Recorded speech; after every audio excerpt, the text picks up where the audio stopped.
হাদি হত্যার পর, হাদি হত্যার আমি জানি না এটা প্ল্যান কি, আমার কাছে মনে হয়েছে এরকম পরিষ্কার, যে ঘটনায় ভিকটিম বেঁচে থাকে, ভিকটিম জানে যে তাকে অপসারিত করছে কারা।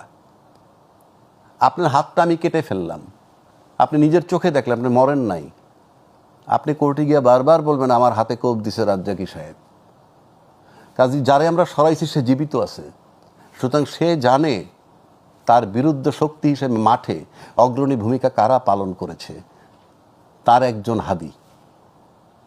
সুতরাং তাকে মেরে ভয় দেখাও যাতে অন্যরা পিছিয়ে যায়।